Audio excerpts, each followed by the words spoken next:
Mic check, mic check. I think we're doing good. What's up, everybody? Well, welcome back to TBN. Yeah, this is the stream where I forget the lower thirds. That's the wrong one.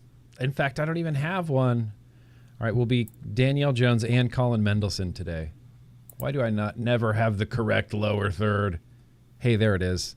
Still incorrect. This is the stream. I see you guys there. Welcome. We've been away for a bit. We don't have Danielle Jones with us this afternoon, but we do have a very special guest. I'll just introduce him right now so it's not super awkward. This is Azim Chowdhury. He is what many and myself refer to as the Vape Lawyer, the law offices of Keller and Heckman. You've been doing this for a while. In fact, right before the stream, we were reminiscing about a conversation we had in 2016 at the very beginning of all of this craziness, this nonsense regulations with the FDA. But this is Azim Chowdhury. Welcome. How are you doing today? I'm doing well. Glad to be back on the show. It's been a while. Yeah, it has been a while. I'm happy you're here. I'm looking forward to picking your brain a little bit. Just introduce yourself to maybe if we don't know who you are or what you do or how you got involved in all this. Sure. So as you mentioned, I have been advising companies in the vape space now for quite a while. I think about 12 years since the products first really started coming to the U.S. market. Oh, that is a long time. Yeah. I was one of the first, I think. That's right there at the beginning almost. Yeah. Looking at how FDA might eventually regulate this industry. And here we are, in the middle of all that. So I'm with Keller and Heckman based here in Washington, D.C. We're a firm that focuses on regulatory policy, advising companies that are regulated by FDA across the spectrum of industries, food, drugs, cosmetics, and of course, vapor products. On the vapor side, I've been advising companies, both small and large, for that whole time. And happy to answer any questions. We do more than just FDA. We handle global regulation. Okay. So happy to talk about all things around the world. Yeah. Okay. Wow. Doing a lot in the vape space. I got to imagine has it been surprising what's happened in the vape space since we first chatted in 2016? Boy, that's a good question. Sadly, I think it's been somewhat predictable. Yeah. A little bit predictable, right? It's, a lot has happened since 2016. I think in hindsight, things have gone not the way we had hoped they would go. Sure. Right? Sure. When we first spoke on the show 7-8 years ago, it was with respect to a lawsuit that we were challenging FDA on the implementation of the deeming rule, which had just become effective or was about to become effective. And a lot of the concerns that we raised in that lawsuit, this was right to be smoke-free and nicopure, about what would happen if FDA did pursue implementing the regulation as it was drafted, has happened in terms of the impossibility, for example, of the PMTA process. The company's not having enough time to gather the data to meet the standard in FDA's view. A lot of those things have come to fruition, unfortunately. Yeah. So, I think where we are today, sadly, is somewhat predictable. I was hoping to be in a better position. Of course, I don't want to be a Debbie Downer on the show. No. I feel very kind of the same way. Very kind of the same way when, because some people have talked about, oh, well, certain organizations, maybe CASA didn't do enough. Maybe SFATA didn't do enough. We didn't do enough to this, that, and the other. But realistically, in 2016, when we first saw the deeming regulations, I kind of assumed we would end up exactly where we are right now. Like, we knew when they came out, they were kind of custom tailored for big tobacco and a lot of money involved in this, and that small and medium-sized players probably wouldn't be able to be compliant, much less afford, this costly PMTA process. And I tell people that, we hoped that we could change it, and we try, people tried to get through the PMTA process. But I think, ultimately, I think this is kind of the direction it was going to go. And that's really, I really didn't want it to happen, you know? I didn't want the first PMTAs to be tobacco-flavored big tobacco products. No, I agree. I think, the statute has always been clear, and this is what we've been preaching for the last decade, right? The standard has always been incredibly high on the industry to be able to demonstrate products are appropriate for the protection of the public health, at least on a product-by-product basis, for small companies. What I think where things went more south than I predicted was the communication on harm reduction. I think, the concept of tobacco harm reduction, the idea that these products being available for adult smokers to greatly improve their health, to reduce the harms from combustible smoke, simply did not connect with the public and the media at a high level. Yeah. And, the other side of the argument that, was extremely well funded. I'm sure you've talked about that on your show, that basically came out against all vaping and all flavors. Ultimately, that side, that position is what people today, primarily who are not involved in the industry, think of, right? Yeah. Kids and flavors, and the idea of adult harm reduction has really been lost. Yeah, which is really, really very unfortunate. I only remember the only person in FDA I can ever remember even passively mentioning harm reduction or tobacco harm reduction was Scott Gottlieb, but it wasn't everything. I don't know. He never pushed for it. It was his idea for very low nicotine cigarettes, but also very low nicotine cigarettes like combined with something like vaping to help in that process. And he had this big paper and a whole vision, and it never got executed. But we still have very low nicotine cigarettes. Those seem to have gotten fast-tracked. Yeah, no, you're exactly right. In 2017, when Gottlieb announced the FDA's new comprehensive plan for tobacco regulation, that was this idea that ultimately, in a way, incorporated the idea that reduced harm vapor products should be made available. Yes. And of course, that was the same policy announcement that resulted in initially a great thing for the industry, which was the PMTA deadline being pushed forward to 2022. Yep. Which would have, given the industry a lot of time to develop the science ultimately needed. And of course, that date was then subject to the litigation and was moved down to 2020. And, the fiasco that happened then, put us all, in a position where now we're, forced to defend applications that probably never really had that much of a shot, just because companies didn't have time and the money to really develop the science on their specific products. Yeah. And, the FDA has this very seemingly arbitrary line of it needs to benefit adult smokers, but it can also not be a detriment to the youth. And it just seems to be so weird and nebulous. I mean, I'm not a lawyer. Thankfully you are. It seems like that's something that can be argued, is this really vague logic and sort of nebulous regulating on behalf of FDA's part.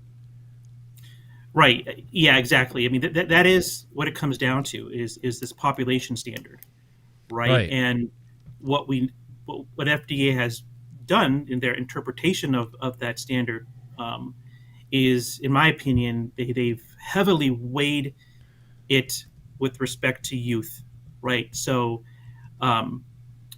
if a product, if rather than looking at it at a true population level and balancing all of the different types of adults and smokers and people who have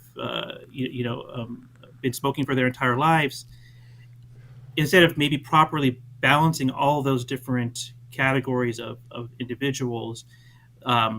given the history of big tobacco and youth and the concerns about youth potentially becoming lifelong users of tobacco products and nicotine, FDA ultimately, put most of the burden on the industry to demonstrate that their products were not adversely impacting youth. Yeah. And that just made it very difficult, I think, for the industry to overcome. Yeah, very difficult. But it seems, again, simple brain logic is that I'm sure CDC is aware of the products that youth are using. They constantly talk about, oh, well, this upteen % of kids are using Juul, and now they use Puff Bar. So when FDA is looking at these and they're seeing 3 milligram bottles of e-liquid that, I mean, clearly no youths have ever used or been interested in or have been caught with at school. They're not getting caught with an RDA and a dual 18650 regulated mod and a bottle of e-liquid. I feel like it's much easier. Again, not a lawyer. I feel like it would be much easier to argue that no youths have ever used these bottles of e-liquid. Looking at your own data, looking at CDC data, you can show that youths aren't using big bottles of e-liquid. That won't hold it. No, that's an issue that has come up in the litigation. Okay. Right, the companies that are challenging their marketing denial orders for their flavored e-liquids and flavored ends. On the open system side, that has been one of the key issues is, FDA shouldn't treat all these products the same. Right. We can't identify particular brands or particular product types that might be more likely to be used by youth. Yeah. FDA's coming back and saying, no, we don't want to play this, game of whack-a-mole. We tried to ban flavors in pod systems, and then, everyone migrated to disposables. And, just because kids haven't used open systems primarily before, it doesn't mean that they won't. And so the common denominator, according to FDA, is flavors, regardless of product type. And, that is where we are today. It's really just an anti-flavor initiative that is ultimately going to result in the effective prohibition of vaping products. They're really just really stuck on flavors. That's what literally it all comes down to. I think so. And again, like as you mentioned, what we are seeing FDA authorize, right, because it is tobacco flavored products. That regardless of nicotine, FDA doesn't seem to have a problem with the nicotine content, of many of these pod systems. It just if it's tobacco flavored, then in FDA's view, it doesn't have the presumption. Azim Chowdhury has frozen. Azim Chowdhury is gone. Damn, he sounded like he was in the middle of a good thought too. Hopefully Azim will click that link again. We can get him back on here. Hopefully Azim will click that link. We can get him back on here. I did get an information. Oh, there he was. There he is. Welcome back. Oh, sorry, not sure what happened there. It could have been on my end. We call that. I call that dangle clacks. It's just something that happens. It's just a little dangle clack. You move on. It's all good.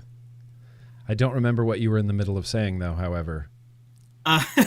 Yeah, I was just ranting about flavors and flavors. how I started to talk about how FDA created this effectively new standard, in my opinion, with respect to flavors, and now you have to show that your flavored product provides this additional benefit over a tobacco flavored product, which to me is a fundamental that notion is based on a still fundamental misunderstanding of the product. Yes. It's and this is, you're seeing this in the courts and the judges who are obviously not experts on this topic. Sure. It's almost as if there's still this underlying confusion that vapor products are inherently tobacco flavored, and that anything else is some sort of additional flavor being added to it to cover the tobacco flavor. Mask. They love that Right, term, to mask right, the and harsh flavor of nicotine. right, and it's like, why are you selling a flavored product? Why are you adding this flavor to your tobacco product? Because it must taste like tobacco if it's a tobacco product by definition. And Right. it's just we're still in 2022 have this fundamental misunderstanding, which maybe it's intentional, maybe it's not. It seems to be within FDA. That they defaultly taste like tobacco. Right. Yeah, which, I mean, obviously they don't. And I don't know. I mean, the difference in the tobacco flavor between the Vuse Solo, which I've tried, and then the other one that got FDA authorized is very different. They're very different tobacco flavors. I feel like that's pretty plainly obvious. If all vapes don't taste the same stock, then I don't know. That seems like just the weirdest logic ever. Yeah, and again, that raises another question, right? FDA has never defined what a characterizing flavor is, right? What is a tobacco flavor, right? You have Yeah. a wide variety of things that may be Yep. tobacco flavored or predominantly tobacco. You have obviously some tobaccos that have hints of other flavors that are not tobacco. Yep. Um, Caramels and vanillas go into it, and you can yeah, call it and, a and tobacco. some companies, a lot of companies had their tobacco flavored e-liquids denied because, again, they had some level of other characterizing flavor in them. But you can make an argument that those are still in a lot of cases still predominantly tobacco flavored. So where do you draw the line? Again, Yeah. it's all never been defined by FDA. And that's isn't that a big problem though? I mean, isn't that something that can be used against FDA? The fact that they've never clearly defined these, this weird character, what is it? Defining flavor characteristic. Yeah, characters of flavor. Yeah, I Yeah. mean it goes even deeper than that. In the 12 plus years FDA has had authority over these products in general, and since 2016 on vaping, um, we haven't seen a single product standard. Right? We Yeah. haven't Not seen a one. single manufacturing standard, advertising standard, flavor ingredient standard, testing standard. It's all been, in my opinion, regulation where the agency has put the cart before the horse. Right? Hmm. It's the burden is on the industry to come up with these PMTAs and prove this high standard of appropriate for the protection of public health. But we're never going to issue an actual standard like you might see in the EU or even in China. We were supposed to talk about China today. Yeah. China, Yeah. in a lot of ways, is approaching this in a more reasonable way. By coming up with standards for their own domestic market. FDA never did that, and on the one hand, it resulted in an industry that has maybe not from FDA's perspective, but that has helped many people quit smoking and has been vibrant for many years. But at the same time, probably created some of the problems that we're seeing with youth access and other issues. Had FDA regulated via Yeah. standards from the beginning. Yeah. And not for lack of wanting. I mean, the vape industry, I believe, as a whole, for a very long time, desired regulations. Like, please just regulate this and let us create these businesses and have these standards. And year after year, FDA just did nothing after nothing after nothing. And there were Right. no And product standards or anything. yeah, and that's going back to what we started talking about. What could we have predicted? I couldn't have predicted that. I think when deeming came out in 2016, by Mm. definition, the deeming rule is what's called a foundational rule. It gave FDA the authority to regulate this new category of products. And what was supposed to happen after that were actual regulations, right? And more than just draft guidance documents or regulation by enforcement letters or warning letters, right? Right. I predicted in 2016, and I was wrong, that over the course of the next few years, we would see manufacturing practices and, again, advertising standards and other more common sense things like you saw in other countries, but it never happened. And is FDA required, encouraged to create these sort of standards and guidelines? Are they accountable to anybody? I think so. I mean, I think, the Tobacco Control Act gives FDA that authority to create standards and go through what's called a notice and comment rulemaking procedure. Yeah. To propose rules, standards, go through comment, and then ultimately finalize them. And again, in my opinion, I think FDA just, for whatever reason, just failed to do that. Maybe it's because I think there's probably some folks at FDA who ultimately feared that creating any kind of standards would result in the products appearing to be FDA approved, right? Which is legitimate. Their biggest fear, that right. Oh my God, companies are going to comply with the standard, and now FDA's on the hook for approving products or making it seem like products are safe and approved, which is why even today, when they authorize one of these tobacco ends, they try to make very clear this is not an approved product. We're just authorizing the sale of it. Yes. No tobacco product is safe. And so again, FDA is just stuck in this loop of just being afraid to do anything for fear of seeming like they're approving tobacco products, and it results in this bureaucratic kind of red tape, and nothing is moving forward. Yeah, then nothing happens, and then people who smoke suffer, and then people who vape get their products taken away, and we just end up with the big clusterfuck at the end of it. Right. So, if anybody has any questions for Azim in the chat, let them fly. I got 2 chats up, so I should be able to see them. Synthetic nicotine. So synthetic nicotine, this, in my opinion, seemed to move really quickly, maybe too quickly. Companies had seemingly a very short period of time, correct, to submit synthetic nic PMTAs. Very short, 60 days. 60 days. Unrealistically short. Are any of the, you think those PMTAs are viable? Do you think those PMTAs that were done in that short amount of time for synthetic nicotine, the FDA is going to take them seriously? Yeah, great question. So, just by way of background, so a tobacco product is defined, or was defined, in the 2009 Tobacco Control Act to cover products that are made or derived from tobacco, including components and parts. Mm-hmm. So that's how ultimately e-cigarettes and e-liquids with nicotine derived from tobacco were deemed to be tobacco products. Obviously, if you take away the fact that something is derived from tobacco, now it's potentially no longer a tobacco product by definition, right? And there's this sort of gray area of what's a component and part, for an open system.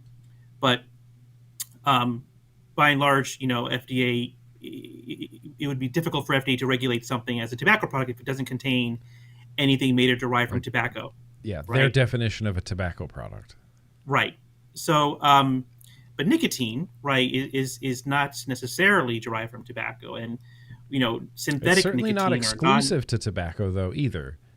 Correct. Nicotine, there are non-tobacco sources of nicotine. There's nicotine developed in synthesized in the lab, and ultimately, there's, I think, potential huge benefits to moving away from tobacco-derived products. That we don't have to get into, but the industry developed synthetic nicotine, I think, in as early as 2014, 2015. It didn't make a lot of sense economically, as I understand it, to manufacture e-liquids with non-tobacco derived nicotine. Yeah. Of course, following the FDA's switcheroo and denial of PMTAs across the board, companies started looking into alternative sources of nicotine, which again, were not clearly regulated. We suspected Congress would move forward in some way with a regulation, with the legislation to regulate nicotine, synthetic nicotine. What ended up happening, through an amendment to or a rider to the appropriations bill, the funding bill back in March, was tacking on this amendment to the Tobacco Control Act, which, by the way, if you recall, similar to how the PACT Act back at the end of 2020 was modified very quickly through by adding these amendments to the budget bills, the appropriations bill, to change the definition of a cigarette under the PACT Act to include ends, or basically any vaping product. So that brought. So it seems to be the folks in Congress have figured out really the way to quickly modify legislation on vaping is not to go through the normal legislative process and through the normal procedures of creating a law, but to tack on these amendments and riders to the appropriations and budget bills to change definitions quickly and to quickly capture the industry. So that's what ended up happening again here. And on March 15th, we ended up with a broader definition of tobacco products, which now reads as anything made or derived from tobacco, as well as nicotine from any source. I don't have the definition in front of me, but anything that contains nicotine from any source. Any source. So nicotine capturing is nicotine tobacco. Is a tobacco. Now, there's an exception in there for foods that may contain nicotine naturally. So your tomato is not a tobacco plant or a tobacco product. But sure, they changed the definition on us, and then they said, okay, well, for those products that are on the market, you have the synthetic nicotine products on the market. You're going to have this extremely short window of 60 days to file a PMTA, which was May 14th. Yeah. So to answer your question, unless a company had the foresight to be doing product-specific research on their synthetic nicotine product a couple of years ago, right? Yeah. Developing behavioral studies and clinicals and other analytical data on their product. No, most of the PMTAs, I am going to presume, did not contain that type of product-specific data. Now, it doesn't mean that they're not viable. We helped a number of companies submit PMTAs by the deadline. I think we make strong arguments about synthetic nicotine products being appropriate for the protection of the public health, bridging to data that exists in the literature and on other products that may be derived from tobacco, right? So my hope is that FDA does, in a lot of ways, these PMTAs may be even stronger than some of the PMTAs that were submitted back in 2020, because we've had the benefit of the last 2 years to address the issue of flavors. Right. Now, will FDA give them a fair shake? That's to be determined. Sure doesn't feel like it. That was just my gut reaction. Doesn't feel like it. Yeah, I get this question a lot. What is FDA going to do with these PMTAs? And just to go back to the law a bit, so even if you were able to submit a PMTA by the deadline, all that really buys you is an additional 60 days on the market legally. So if you're subject to a timely submitted PMTA, it gets you until July 13th, I believe, after which any product on the market technically is, any synthetic product on the market is in violation and, subject to enforcement by FDA. Which, again, has always been the case for all products, right? Technically, any vaping product, any e-cigarette, nicotine tobacco derived, unless it has an authorization from FDA, which now is just a handful of those tobacco pods, is in violation. Yeah. Right. pre-market authorization. So everything on the Millions of market today, even the products. Juul is on the Millions. market purely because of FDA's discretion. FDA is allowing them to continue sales. Technically, they're not legal. So come July 14th, basically all vaping products, synthetic or otherwise, will be in the same boat.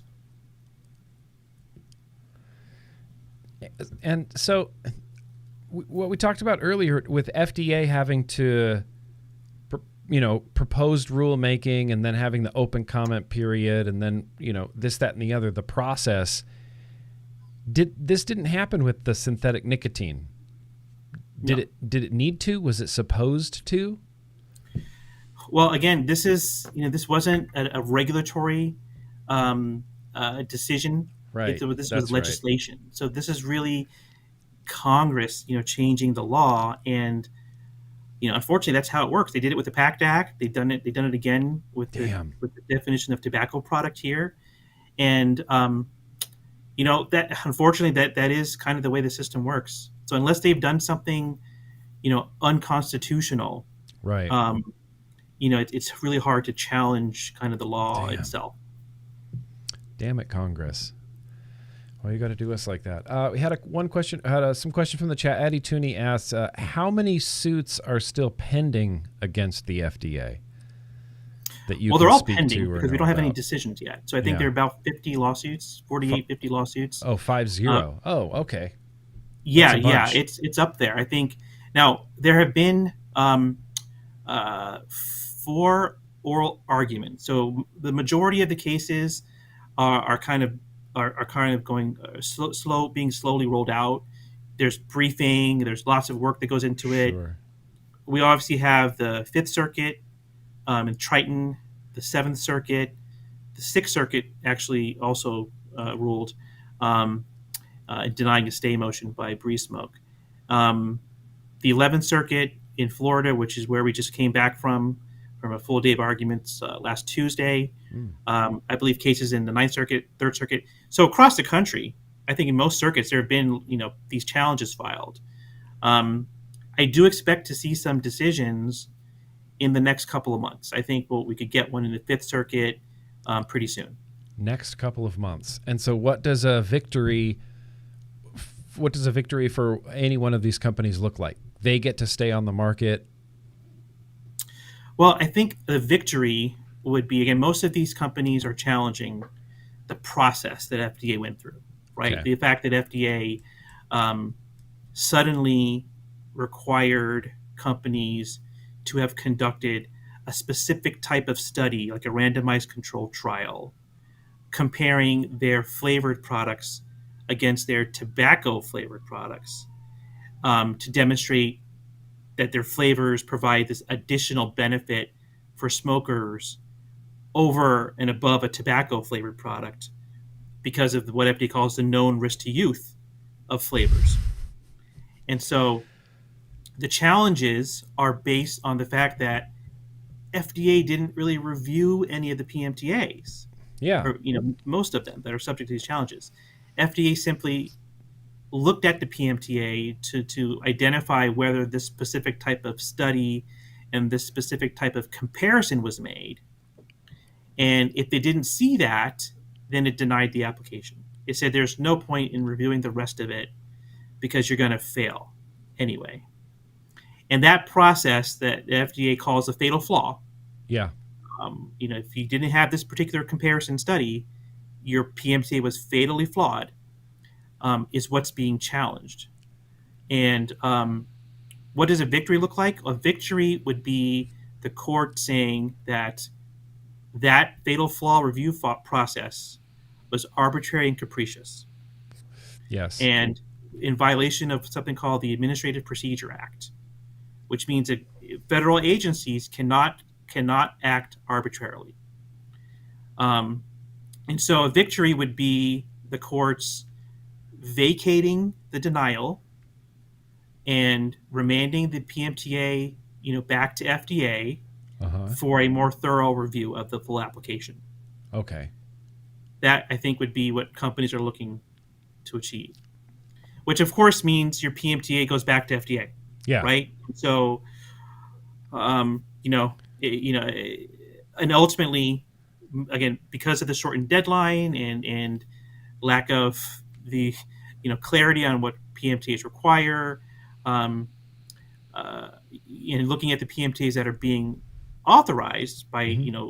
by and large multinational corporations, um, a victory here would be would be great for the industry, but it may just be another short-lived victory if FDA ultimately denies applications at the end of the day.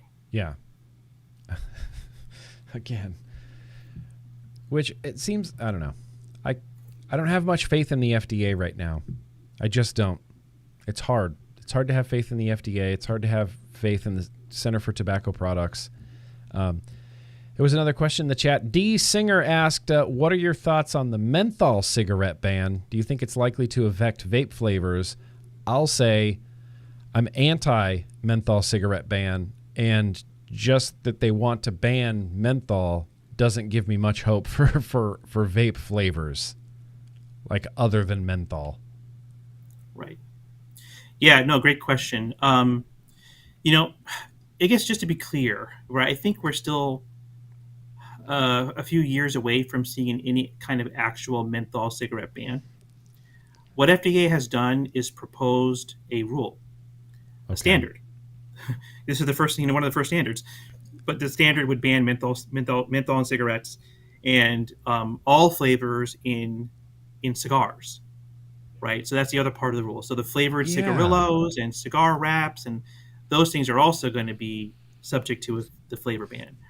But FDA has initiated the rulemaking process, and I think there's a 30-day window to submit comments, which end, I think, next couple of weeks. And after that comment period closes, FDA then goes back and has to review the comments and ultimately propose or finalize a rule, which could happen, next year, at the earliest. I think they're probably going to receive a few 100,000 comments. Mm-hmm. So just the process of reviewing those comments is going to take them a year, I think, to finalize the rule. And if they do finalize the rule and ban menthol cigarettes, I think you're likely to see litigation. I think the tobacco industry is not going to go quietly on this issue, and litigation could tie things up, right? So I think we're definitely a few years away from this happening. I do think FDA has waited this long because they feel confident that they have the science to support a menthol ban in cigarettes, and they've indicated that they're going to pursue that. So it'll be interesting. How does it affect vaping? Just in general, right? I think vaping you have to look at from a different angle. We're talking about non-combustible, alternative, reduced harm. Mm-hmm. Menthol cigarettes and cigars, those are combustible products. And the argument that FDA makes against flavors, for those products are that they're, masking the flavor of the tobacco and the harshness of the smoke, and making it easier for people to start smoking and harder to quit those combustibles. Mm-hmm. Well, again, I don't think those arguments apply to vaping, right? I mean, particularly for vaping for adults who are trying to get away from combustibles. And so we have a fundamentally different argument that, again, looking back, hindsight to 2020, the industry and just we didn't seem to win that argument in the public, battle of ideas. I'm not saying it's over. I think we still have to fight that battle. So again, I don't want to be a Debbie Downer here. Folks are doing a great job on the advocacy. Trying to be realistic too. The state level and federal advocacy. I think the industry has done a lot. It's just that's the reality where we are. Yeah. Yeah, that's just the reality of where we are. And so, I mean, what's the reality of FDA enforcement? What's the reality of that? How are they possibly going to enforce against I mean, millions of different products. Millions of different products. There's a little vice shop. I call it a vice shop, but it's like a head shop, and they have bongs and Delta 8 and sodas and candy and stuff like that near my mailbox. I go in there once a week, and they have just a wide variety of synthetic nic disposables and just, you know, dozens of different brands just continuously stocked in there. And I look at that and I go, what is the FDA going to do about that? Right. Right. No, that's a great point. Enforcement has always been a concern, right? And FDA has, they've had a hard time, particularly coming after the counterfeit, Chinese kind of counterfeit industry, the black market, because those have been hard to identify. Who do you come after? Who do the warning letter go to? And unfortunately has resulted in FDA really cracking down on the small businesses, the vape shops and open system manufacturers who are here in the U.S. and who have, complied, who have filed, registered with FDA and filed applications with FDA. And those are the companies that primarily get the brunt of the warning letters.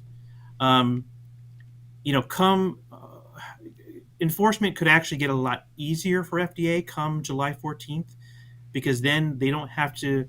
At that point, it won't matter what the status of your PMTA is. If they want to enforce against your synthetic nicotine product, they can do so. And I suspect that FDA will do so, at least with respect to the high-profile disposables, puff bars, and things that, the public health groups have been pushing. And that are more readily available in gas stations and convenience stores. So I suspect at that point it'll be a lot easier for FDA to come after those companies for being there and saying, hey, we're happy to review your PMTA if you submitted one, but you got to come off the market in the meantime. Yeah. And the hope for the open system industry is that FDA gives us discretion to stay on the market if we can show that, hey, we submitted compliant PMTAs, we're not selling to kids, we're not the problem here, right? We're helping adults. Clearly. So hopefully that part of the industry will get some sort of additional discretion to stay on the market while FDA comes after, other types of products. Puff bar.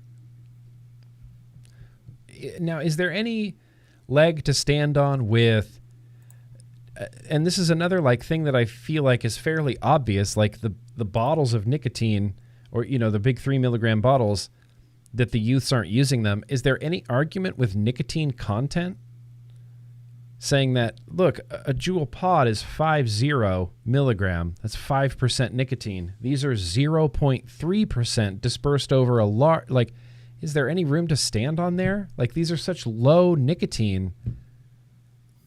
I think, it seems like that has just not been at the forefront of the conversation for some reason. Just flavors. Right. It's been focused on flavors. FDA is not really, unless they're talking about low nicotine cigarettes, like you mentioned earlier, they're seemingly approving some of the higher nicotine products. Now, that being said, there is data out there supporting that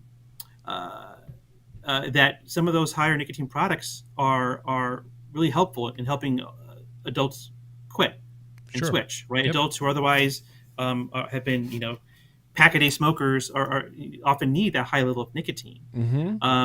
So it's not to say that those are all bad, but I think it's certainly part of the open system argument that you're dealing with comparatively minute level of nicotine compared to some of these other products that are being approved. Yeah, very incredibly low nicotine. Compared to 50 milligram, they want to talk about youth using nicotine. They'd have to vape through, bottles of liquid in one sitting to get anywhere near what is available in a Juul pod. Right. And my concern is the messaging that this is sending to people, right? By basically banning open systems and e-liquids, flavored e-liquids, whether or not they contain 3 milligrams of nicotine or 24 milligrams of nicotine. Mm-hmm. And at the same time authorizing, these high nicotine salt products. Yeah. What about that open system user who's been vaping for 10 years? Mm-hmm. They're using a 3 milligram flavored product. Your FDA is telling that adult, hey, your product is not being approved. It's not safe. But go back to vaping this tobacco flavored high nicotine salt pod, which is probably going to remind you of smoking cigarettes. Smoking cigarettes. And right? Like and so greatly increase your nicotine consumption. Yeah. It is. It's the complete wrong message. But FDA's messaging has always been poor. It's always been bad. Yeah, I don't disagree with you there. It's never been good. And it's because they're trying to do the impossible of, seemingly looking at the science and seeing that vaping does help the currently addicted adult smoker. Everybody at FDA has said this. There's quotes from Mitch Zeller and every head of the FDA saying this. But they try to balance that with keeping it away from youths. And the only thing in their playbook is fear.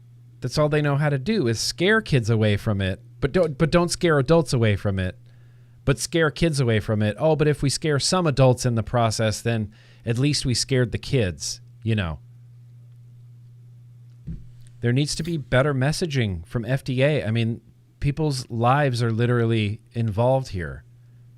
Yeah, no, I agree. I think FDA has really botched messaging on this from the beginning, and kids, if anything, right? Kids are the most. When I say kids, I mean, high schoolers, teenagers are the most internet savvy.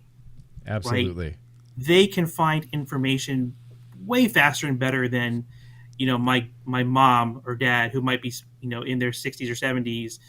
Who are smoking and switching to vaping, but then they hear this information from FDA and they're scared, and the kids are going online and they can find what's happening in Public Health England or what different groups are saying about vaping, and they're not as easily fooled. So again, I think FDA messaging is tough. It's a tough task. It's not easy. I think it could have been done better to be more truthful in a sense to help get the message out. I kind of wish FDA would have just had a little bit of faith in the American people. I think that I felt like FDA thought that they had to distill it down to like the simplest terms possible, and that doesn't leave any room for nuance and the idea that and this is something that the representative from FDA said recently at the e-cig summit was that, they have a really hard time communicating relative risk to Americans. Right. It's a really difficult thing to communicate. And I'm thinking, no, it's not. Relative risk? Every human on Earth understands relative risk. Why does FDA think this is such a difficult thing for people to understand? Yeah. No, I totally agree. That you hit the nail on the head. And again, maybe it's just unique to the tobacco industry, and from a lot of people would say, as a result of the years of misinformation from big tobacco, and the use of things like light cigarettes and things that frankly weren't any safer, right? That we're still dealing with the taint of that. Yeah. Years later, even though we're dealing with different companies, different products, that's still, on everyone, on the back of everyone's mind. Yeah. Now, this is just completely speculative. Is there a legal leg to stand on if a consumer wanted to, file a lawsuit with the FDA, because they discovered that vaping could have got me off of cigarettes, but because FDA's messaging kept me on cigarettes, I got emphysema, COPD, this, that, and the other. Now I'm in the hospital. Can I sue the FDA for withholding harm reduction, tobacco harm reduction information from me? Wow, that's an intriguing hypothetical. Yeah, I mean, It well, first doesn't of seem all, unreasonable to me. I was going to say, first of all, nothing I'm saying here is legal advice. Sure, absolutely.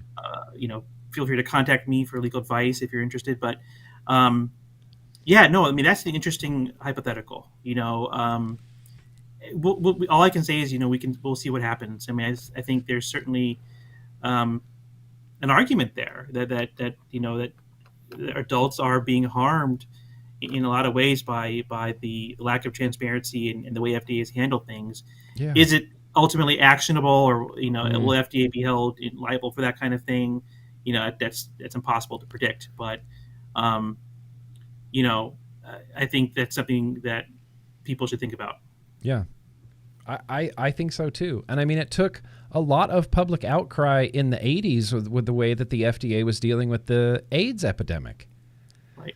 It's going to require, I think, similar-ish, I don't know. Yeah, and in general, like right, the way FDA and CDC have mishandled in a lot of ways the discussion about e-cigarettes and harm reduction, and we can get into E-Valley and what happened with E-Valley.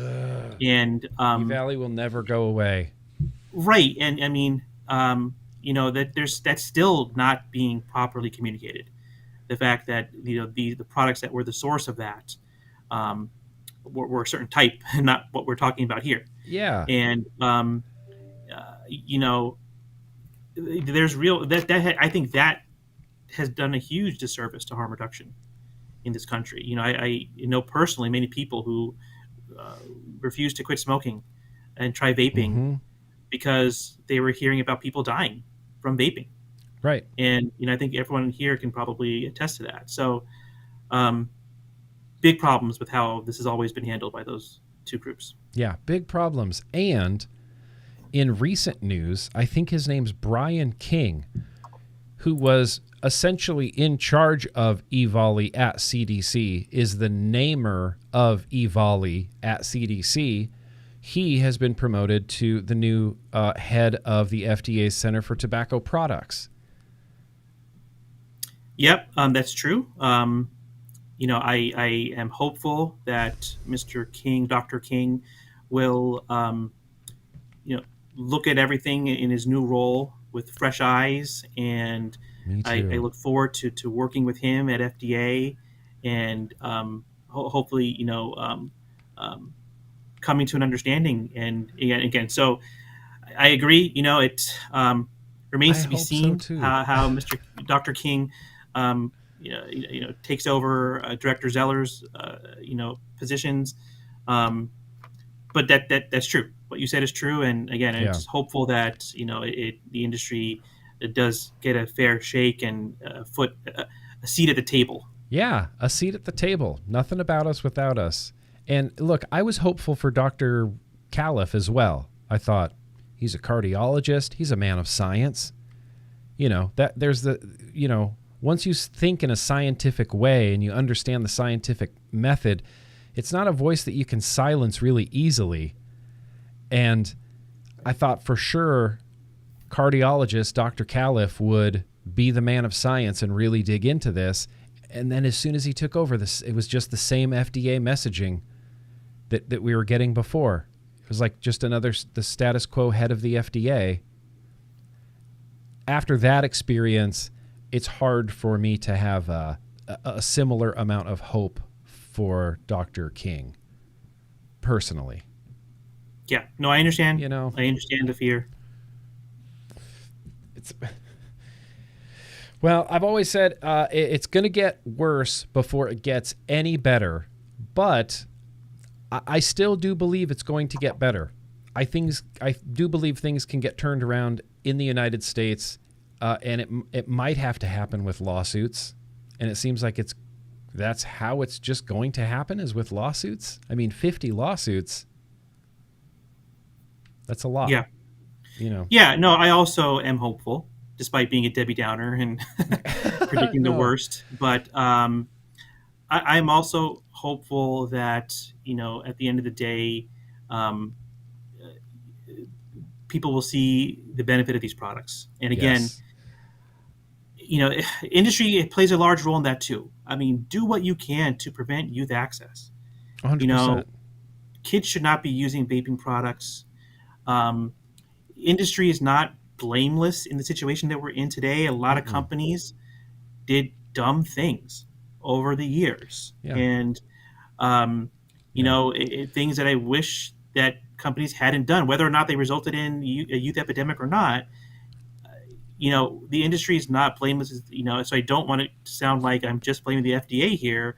Right. Um, Companies in a lot of ways put themselves in this position, the industry in this position. Not everyone, just certain companies that I shall not name. But I get you. again, do what you can if you're a business in this industry. You know, prevent youth access. Your customers are adults. Don't do anything that could be potentially viewed as marketing to kids. I still think with whether it's synthetic or as companies might transition to other things, um, we've learned a lot from how this can go with anything flavored. So just Yeah. just keep that in mind and call me if you want legal advice. Yeah, yeah. I know you have like a delicate balance to walk here, and I appreciate your answers and your diplomatic answers as well. Realizing, Right. you Right. can't. I try. You try. You do a very good job despite my sometimes weird questions. So yeah, I guess that's just where we're at in the United States of America right now in the vape landscape. Plenty of lawsuits. Lots going on. We have a new CTP. There's synthetic PMTA applications going in that, I didn't think before, but now apparently have a little bit of a fighting chance, which I like that, I need a little bit of hope. Need a little bit of optimism. Yeah. In Yeah. the No, vape I space. hope that FDA, again, if FDA does its job and reviews these applications, um, I think some companies submitted some strong applications despite having only 60 days. Yeah. And That just seems like a again, miracle to me.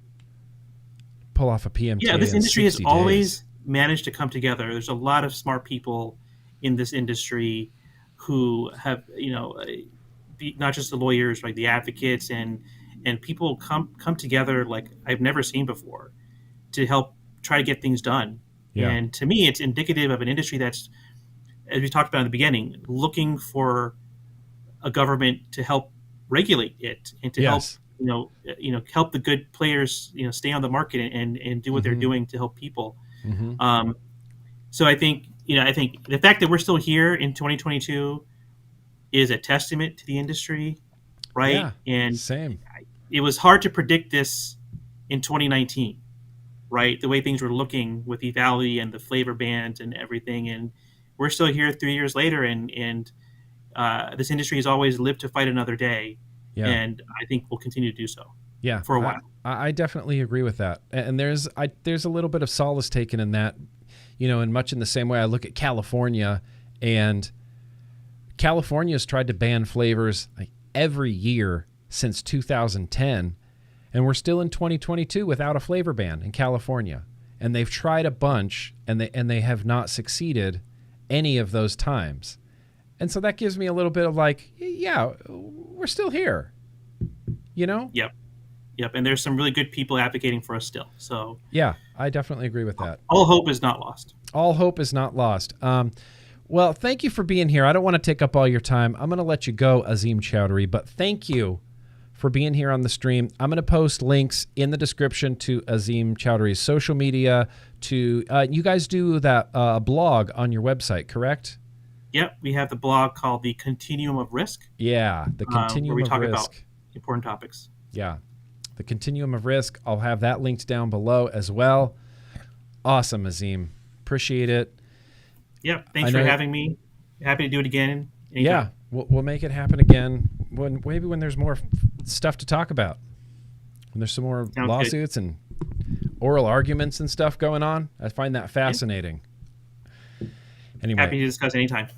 Azim Chowdhury, thank you so much. Appreciate you. I'll let you go. Take care. Have a good night, man. Bye-bye. Have a good night. Azim Chowdhury, everyone. What a great dude. Yeah, I'm going to link, I'm going to put this in the chat. I'll find his Twitter as well. And I'll find, I'll track down his Twitter. It's real easy. He's a great guy. The e-cig attorney, the vape lawyer.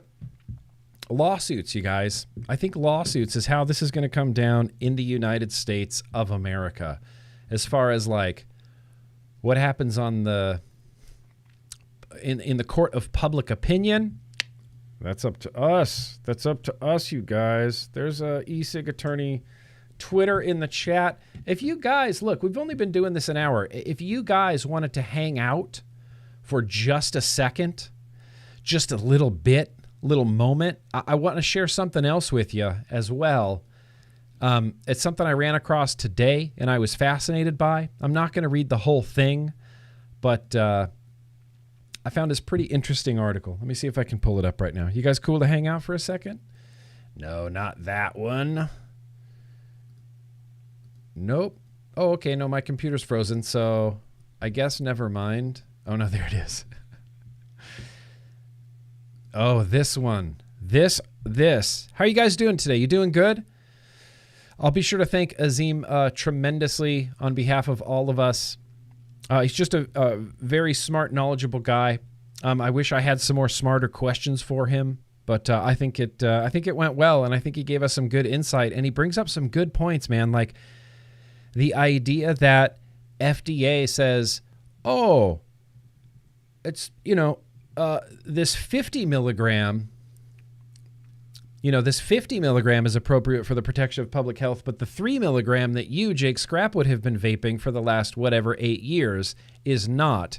And so if you want to continue vaping, if you want to continue getting nicotine, you're either going to consume cigarettes or you're going to really up your nicotine intake. We're going to force you to vape 50 milligram nicotine. That seems so crazy to me. How would you force someone to do that? Unbelievable. Mustafa, hello to Pakistan from the United States of America. Hope you're doing good, buddy. Oh, I got the chat on the screen there too as well. I don't know why. We don't have to have that on the screen. Maybe it's a little too distracting. Too distracting? Anyway, I hope you guys are doing good. Hope you're having a good Tuesday afternoon. We didn't have any Danielle Jones with us today, but that's okay. Danielle Jones has a lot going on. She's like, I'll just be your cheerleader from the sidelines. You have Azim today. I said, you're right, I do. You're right, I do. You doing good, Sexy King Phil? That's what I like to hear. That's what I like to hear. Just got some water in the Jets mug tonight. And so this, listen, we're not going to sit here and read this whole thing. This was in Scientific American, so I have no reason to question its credibility. And this is from, look at the date on this. October 1st, 2016. 2016. How the FDA manipulates the media. What? The FDA manipulates the media? Are you kidding me? Let's just go down here. This has been brought up recently regarding the trustworthiness of the FDA regarding, things like baby formula shortages and the such as. In Straya, you must be addicted first before gaining access to nicotine prescription. Yeah, spectacular. Great. That's insane to me. That's insane to me. And here's another weird stance I'm going to take, Breeze Tones. I know that we as vapors, and Azim Chowdhury said it when he was here, and I do agree with it for the most part. But saying that no youth should vape, that's not harm reduction.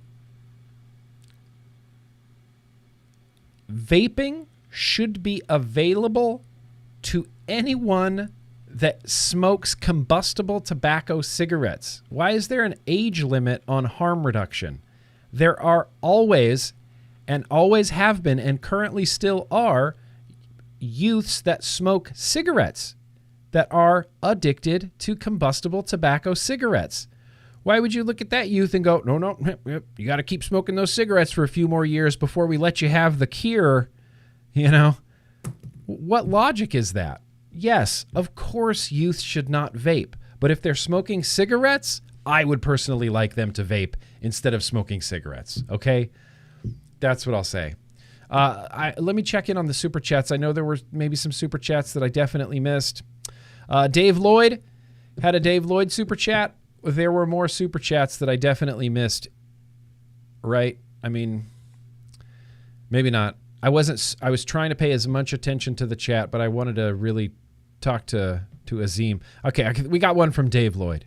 I think that's where we're at right now with the super chats. But Dave Lloyd says, "Thank you, Nick, for the strength you give us all." You know, I try to remain positive and be an optimistic person. I'm not always that positive, optimistic person, but I also know that we're not going to get anywhere. We're not going to have any forward momentum. We're not going to win any battles by just being sad sacks and pissing and moaning about it, you know? And it's real easy to do, and I fall into it constantly. All I want to do is complain. But really, complaining doesn't get us anywhere. It's not productive. So yeah, take your time and complain, and then regroup, and then let's go. You know? You don't have to do everything, but you do have to do something.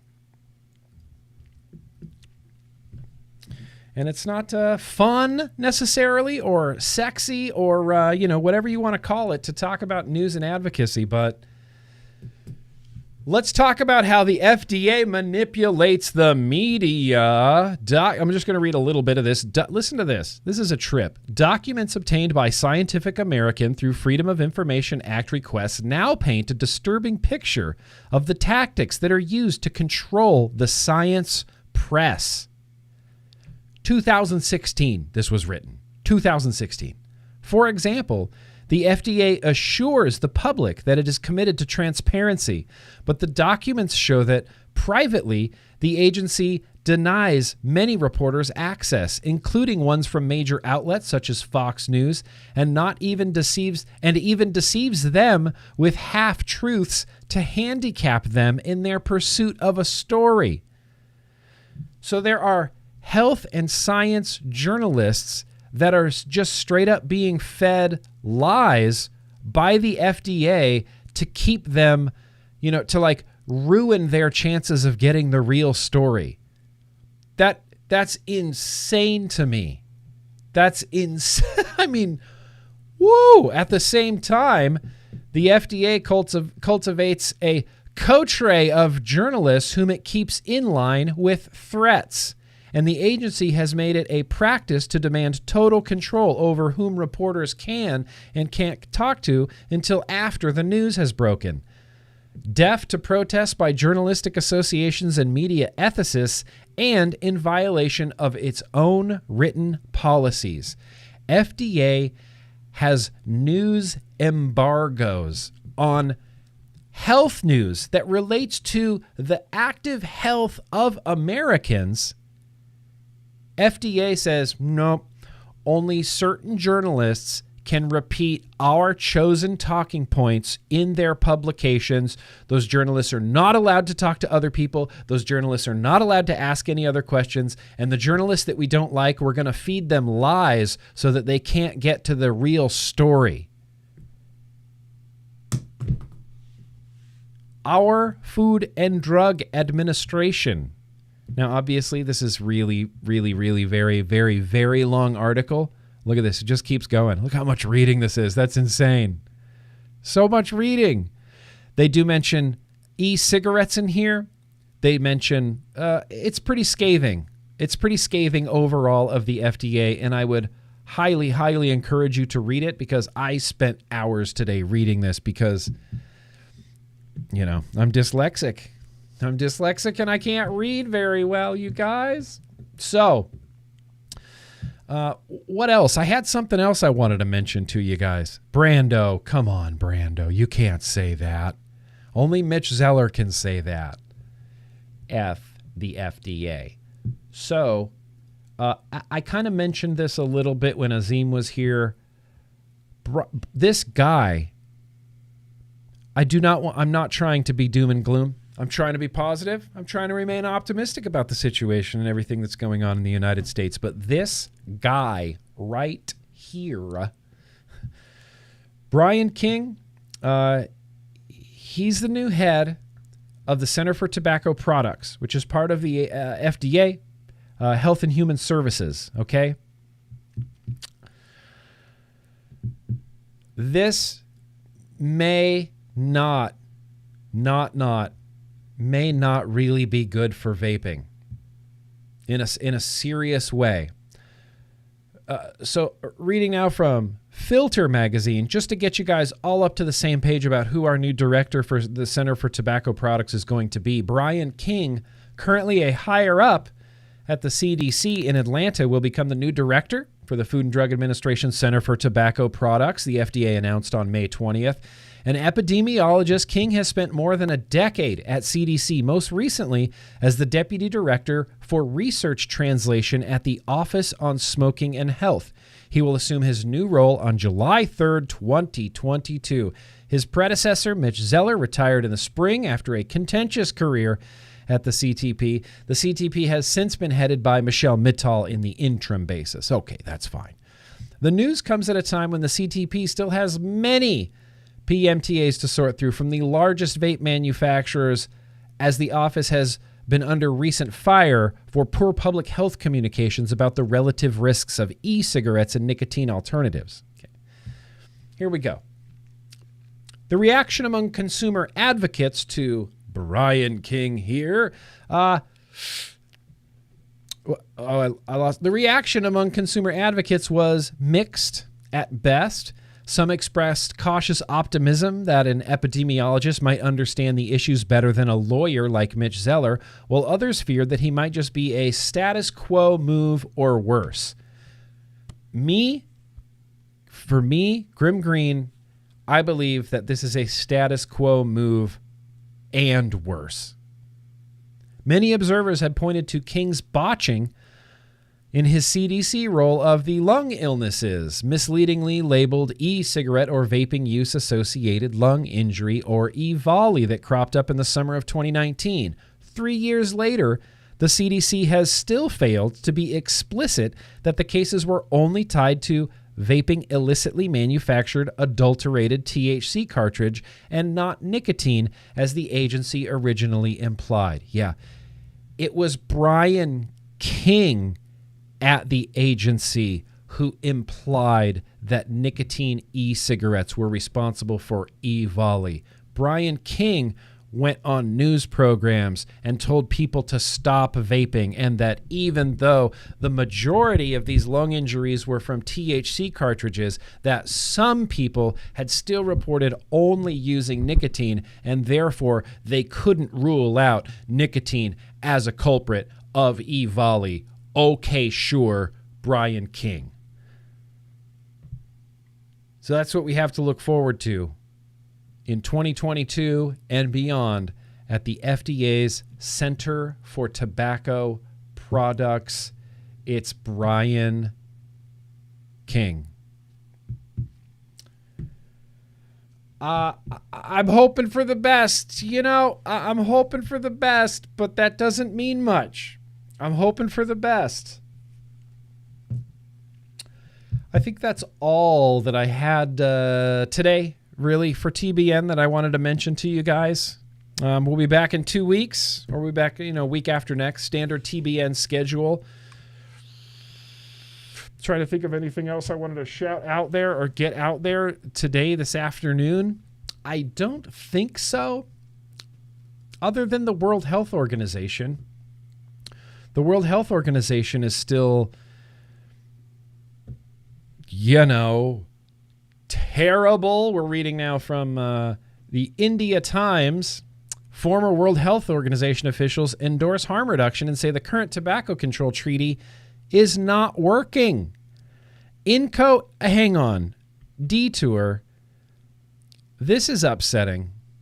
The INCO Twitter is still suspended by Twitter for literally no reason.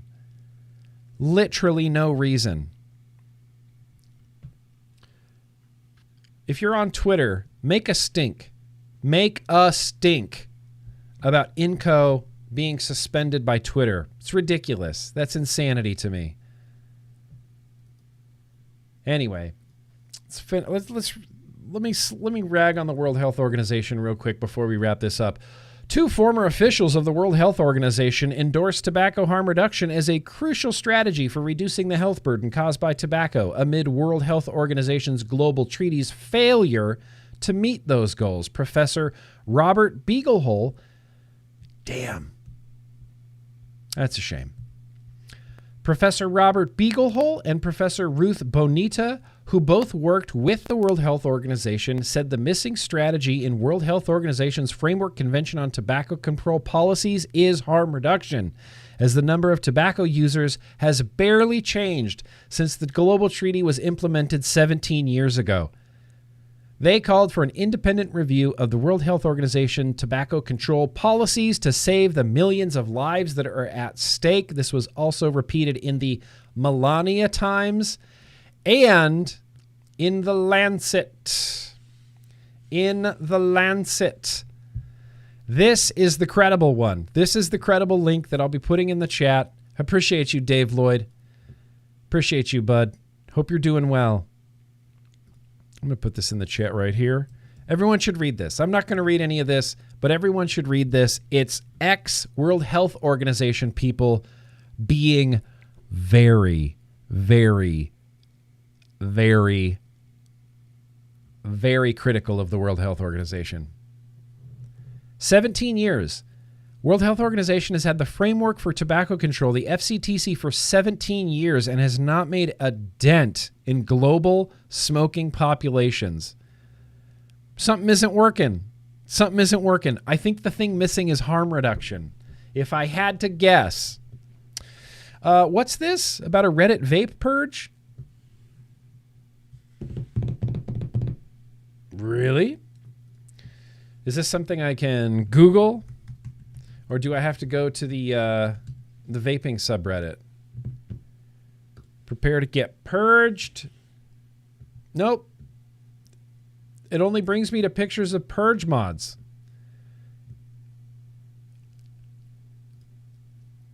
That's all. Let me look in the vaping subreddit. Is this in the vaping subreddit? Yeah, vaping. Hello, everyone. Announcing a change in rules. I haven't seen anything about a Reddit vape purge. I'd be interested to know more about that. As a person that uses Reddit, I would like to know about any potential vape purges coming up. I'm a member of the 2 vaping subreddits, as well as, Vaporents. Interesting. If you have any more information about that, D Singer, I would like to know about it. I would like to talk about it. For sure. Thank you, Adrian. Thank you for staying up, you guys. I appreciate it. Appreciate you very much. I love TBN. I'm looking forward to having Danielle Jones back in the next episode. We got to keep all vaping posts are now not safe for work. Okay. Is that the worst thing to happen? I mean, it's stupid. Are you saying they're not safe for work if you're not signed in? Because if I scroll my Reddit, I haven't seen any blurred out vape photos or anything like that. Interesting. Or maybe I have it to not blur, not safe for work. I don't know. All our vaping posts are now not safe for work. Well, I don't know. That's dumb, right? That's arbitrary, but I'd be interested to know who all posts in the vaping subreddit. That'd be interesting. That'd be interesting information to get from you guys. Anyway, I'm going to go ahead and end this stream. I'm going to go ahead and end this TBN, you guys. I see you there, Jen. I appreciate you. How you doing, Jen? Remember, you don't have to do everything, but you do have to do something. I see I'm yelling because I have my headphones on. I had headphones on. Now I bet I'm not yelling.